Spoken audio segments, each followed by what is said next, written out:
Saint-Mémin, une des communes les plus haut perchées du département de la Dordogne. Qui pourrait imaginer que cette région au doux paysage, entaillée de vallées profondes, constituait à la fin du XVIIIe siècle la 6e région industrielle de France. Historiquement, en effet, nous sommes au pays des forges et des hauts fourneaux.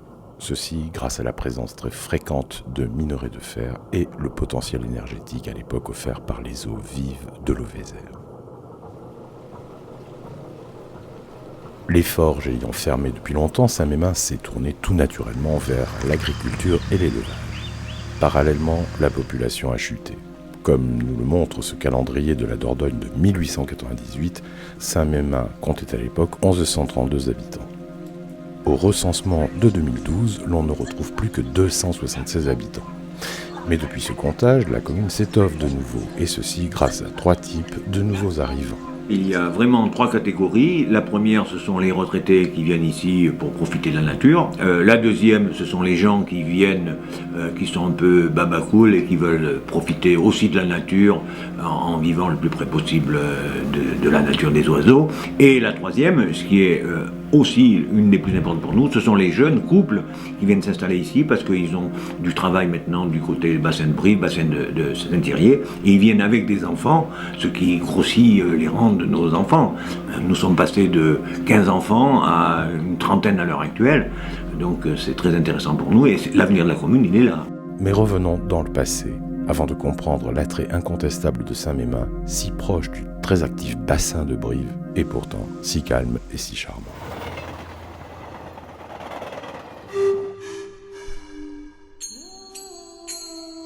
Pour l'instant, les premières traces d'occupation humaine sur le territoire de l'actuelle commune remontent au néolithique, comme le prouve la découverte récente de cette magnifique hache polie.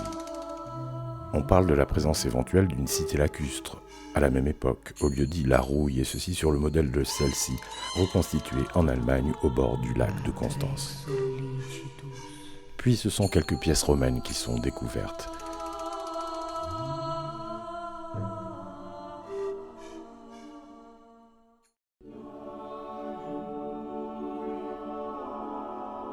Poursuivons le fil du temps. En l'an 572 est édifié, à l'emplacement de l'actuelle église, un oratoire en bois. Nous sommes à l'époque sur le domaine de Maximini, qui donnera ultérieurement le nom de Saint-Mémin. 3 ans après, toujours en pleine époque mérovingienne, l'on se met à frapper des monnaies à l'endroit même où l'on érigea plus tard le château de Brussy. Une pièce d'époque frappée à Saint-Mémin est curieusement exposée au musée de l'Ermitage à Saint-Pétersbourg. Au XIIe siècle, une chapelle primitive est érigée en dur. Celle-ci est agrandie autour du XVe siècle dans le style roman de l'époque. En 1602 commence la construction du château de Brussy qui durera 3 ans. Les armoiries subsistent sur le fronton de la façade, d'azur à un cerf d'or, nageant dans des ondes d'argent. En 2008, ces armoiries furent reprises et complétées pour constituer l'actuel blason de la commune. Au XVIIe siècle, l'on agrandit encore l'église, qui prend alors l'allure qu'on lui connaît aujourd'hui. Un magnifique retable du XVIIe siècle, en noyer sculpté et classé au patrimoine de France, mérite à lui seul une visite à Saint-Mémin. Les amateurs d'histoire de l'art ne sauraient se priver de cette visite. Puis, à une date apparemment inconnue, est édifié un modeste temple de l'église réformée, niché pratiquement contre l'église.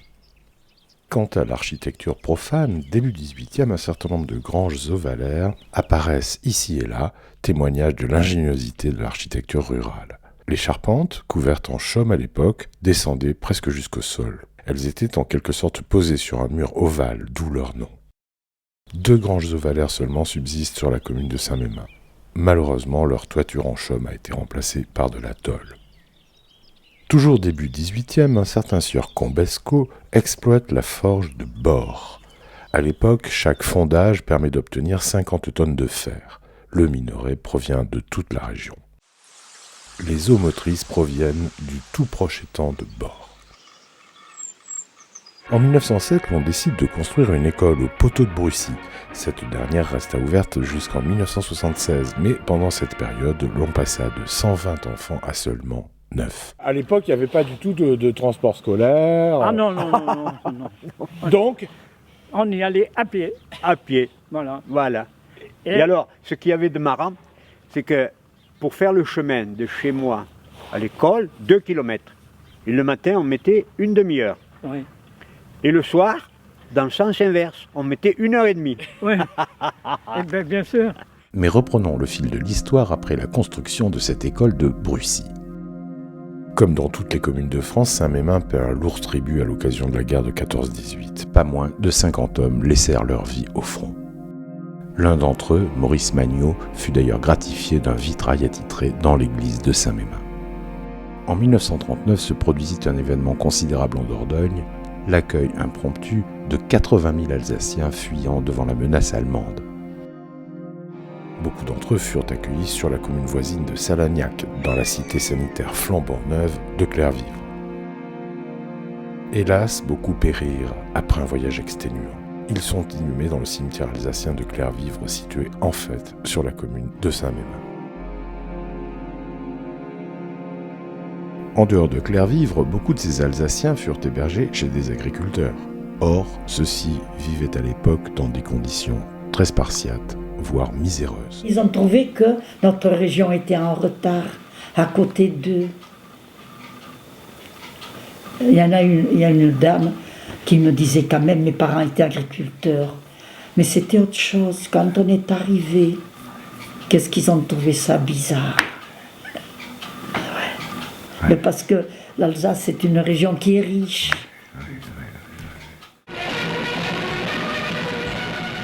Cette même année 1939, Charles Sarlandy, instituteur originaire de Saint-Mémin, rencontre René Ségui, futur chef du bataillon Violette.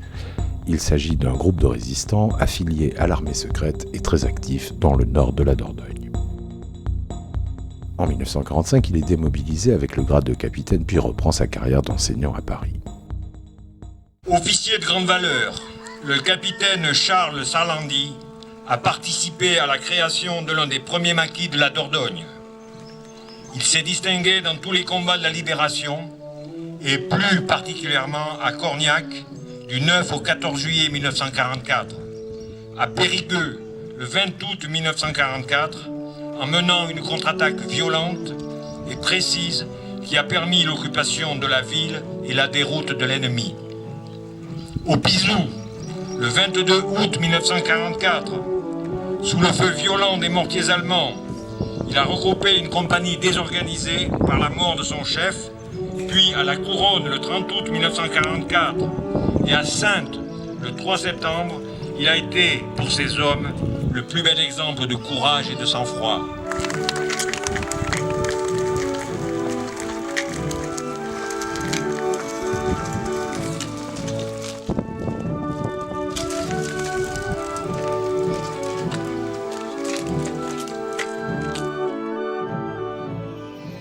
Pour la petite histoire, 2 de ses petits-enfants se sont distingués dans des genres fort différents. Bilal Bereni, alias Zoo Project, mort en 2013 à l'âge de 23 ans, fut un peintre urbain français très reconnu, notamment grâce à ses réalisations picturales installées en Tunisie, les portraits grandeur nature des victimes de la Révolution juste achevée. Mais Barbara, qu'est-ce qui t'arrive ? Son frère aîné, Marwan, quant à lui, est l'un des personnages récurrents de la série télévisée Plus belle la vie. Ce comédien, très attaché au village de son grand-père, est aussi un acteur de théâtre fort apprécié. Ça fait toujours bizarre d'entendre parler de son grand-père comme un grand homme. Moi, c'est vrai que c'est avant tout mon grand-père, comme un héros. Donc c'est vrai qu'à la base, c'est que mon grand-père. Et c'est bizarre d'entendre parler comme ça par des gens extérieurs à la famille, qui ont beaucoup de respect pour eux, pour lui. Parmi les personnalités singulières de la commune, on pourrait rajouter sous forme de clin d'œil le maire lui-même, Guy Bouchot, général à la retraite, ayant fait partie de la direction du renseignement militaire français en pleine guerre froide, de l'autre côté du rideau de fer.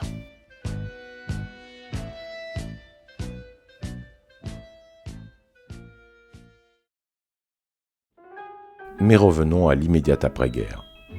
Autour de 1947, la population compte 720 habitants. Déjà, une curiosité est mentionnée pour les touristes, les gorges de l'Auvézère. Le village comprend une poste, un buraliste, 3 cafés, un charron, un coiffeur, 2 épiciers, un entrepreneur de battage, 3 hôtels, un quincaillier, un sabotier et 9 propriétaires agriculteurs considérés comme principaux. Quant aux écoles, il y en a 2, celle du bourg et celle du poteau de Brucy.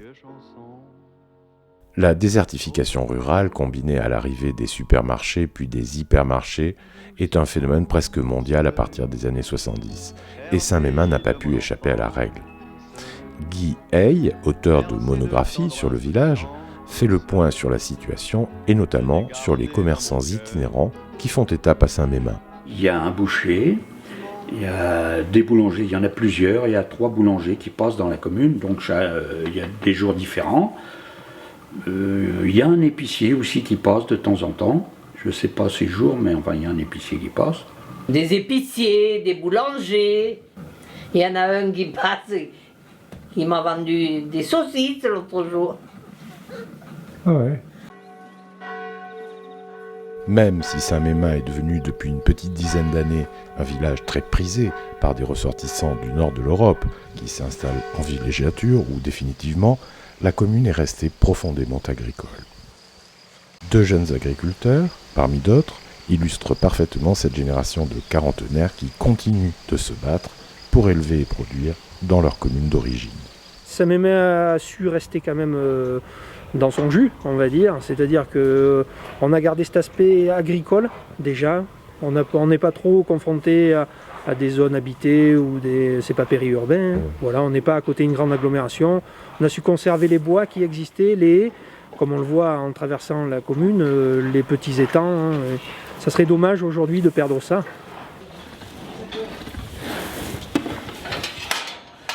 Romain, t'as quel âge? 9 ans. Quel âge? 9 ans. D'accord, et tu sais faire ça depuis combien de temps déjà? 4 ans. Ah quand même. Ah bah vas-y, montre-moi un peu. Moi j'ai tout le temps travaillé dans l'agriculture et en plus sur la ferme ici à Lavorie, je suis la 4e génération à travailler les terres, quoi. Mais il y en a beaucoup qui se sont fait des illusions. Vous savez, pour être paysan, il faut être élevé dans une ferme et pas avoir peur de marcher dans la boue. Celui qui ne s'est pas fait d'illusions, c'est Viegar Frenkel. Ce fils de restaurateur de piano néerlandais a décidé il y a 15 ans avec son épouse de s'installer en France pour ouvrir un camping à la ferme. Depuis quelques années, il s'est établi sur la commune de Saint-Mémin et dorénavant combine les activités d'agriculteur bio et de gérant de camping alternatif. Un projet quasiment éducatif sous-tend les 2 activités. On veut montrer une vie qui est différente, une vie qui est plus proche des idées écologiques, des solutions plus proches de la terre. Donc on envisage, on est en train de monter une grange, de la construire avec des bottes de paille, l'ossature bois, du bois d'essence d'ici. Il y a le potager, donc on a des légumes de la ferme, des poules pondeuses, des chèvres, et on veut créer un centre où les gens viennent pour soit apprendre ou tout simplement d'acheter des produits. En effet, une petite boutique agrémente l'ensemble, proposant des fruits et légumes de la propriété, ainsi que quelques classiques de la cuisine bio. L'épouse de Viegar se déplace avec son petit stand dans de nombreux marchés de la région, y compris jusqu'à Brive. Par ailleurs, une formule de panier garni en livraison a été mise en place avec succès. Un autre camping tenu par des Néerlandais offre ses prestations sur le territoire de Saint-Mémin. C'est le Pagnon, véritable hameau d'époque très joliment restauré. Le site est très tranquille et l'on peut y pratiquer la peinture et d'autres activités artistiques tout en exposant les œuvres dans une grande salle dédiée.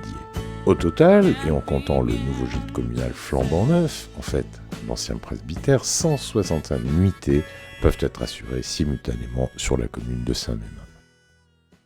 En juillet et en août, l'on trouve un point d'accueil des touristes situé en plein centre du bourg et tenu par Erika, une native du village connaissant toutes ses ressources, même les plus cachées. Une abondante documentation aidera les visiteurs à s'y retrouver, comprenant des sites célèbres comme le château d'Hautefort et son musée de la médecine, la grotte de Tourtoirac ou encore la base nautique de Roufiac. Mais sans s'éloigner de 10 ou 20 km, de nombreux sites s'offrent à Saint-Mémin même.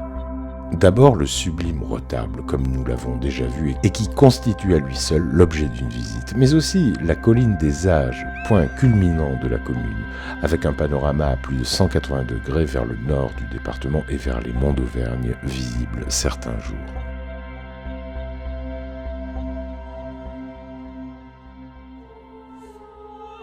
Double particularité, à côté de la croix qui orne ce sommet de quartzite, avec sa table d'orientation, un château d'eau représentant de la bruyère, la flore locale dominante, est signé Frédéric Gracien. Et puis la minuscule chapelle Notre-Dame de Partout, construite à partir de 1958 pour le 100e anniversaire des apparitions de la Vierge à Bernadette-Soubirous. Un pèlerinage a lieu dans cette chapelle tous les 1er septembre. Mais ce qui constitue l'atout principal de Saint-Mémin en termes de tourisme, c'est la proximité permanente de la nature. Considérée d'un point de vue sportif, ou bien pour le calme et le repos qu'elle dispense, Dame Nature prodigue ici aux visiteurs ses bienfaits sans limite. Ainsi, l'on pourra bénéficier d'une eau Vézère encore impétueuse, non loin de sa source, sur le plateau des 1000 Vaches.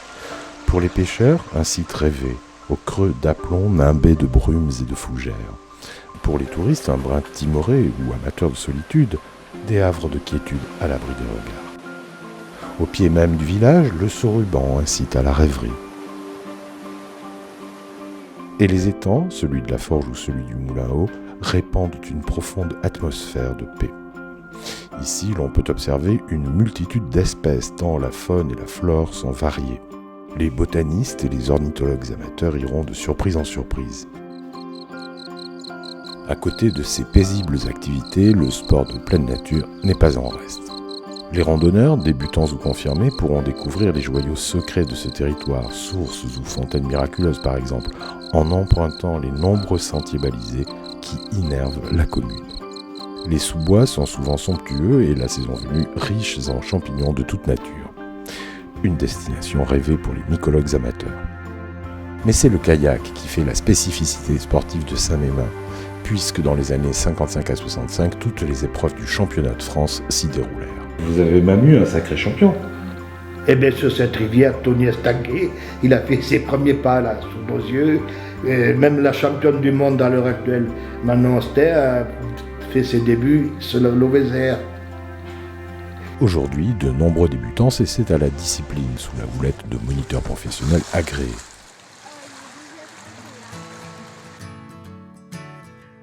À 13 km seulement des haras nationaux de Pompadour, Saint-Mémin est une commune sur laquelle les chevaux sont très présents.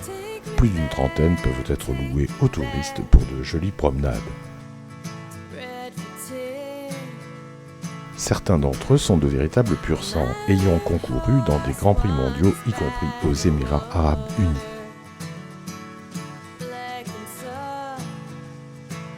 Le paysage est vraiment diversifié, il y a des champs, de la forêt, des rivières, des lacs et c'est vraiment agréable de pouvoir se balader à cheval dans des endroits différents chaque jour.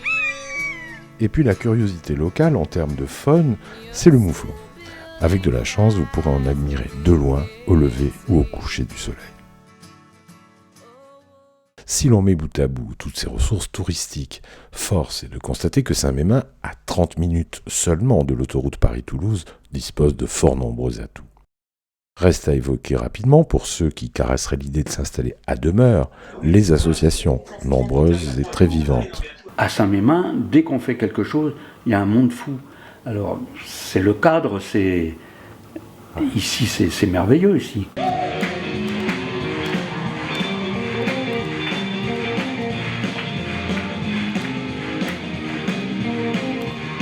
Ah non, parce qu'il nous avait dit que s'il partait le premier, eh bien on mangerait le pot-au-feu.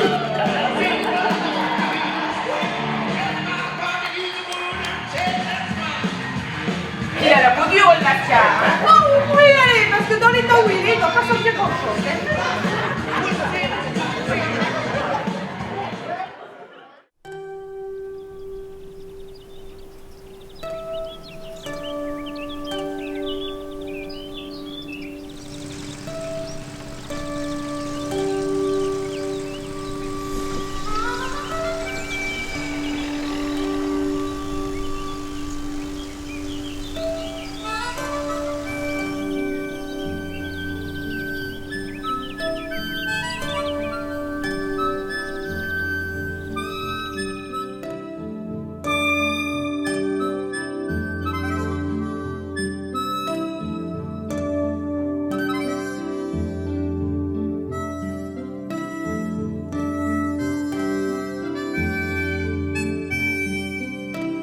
Là, nous arrivons dans une zone de maisons neuves. Ce sont les retraités qui sont venus s'installer ici, et la région parisienne.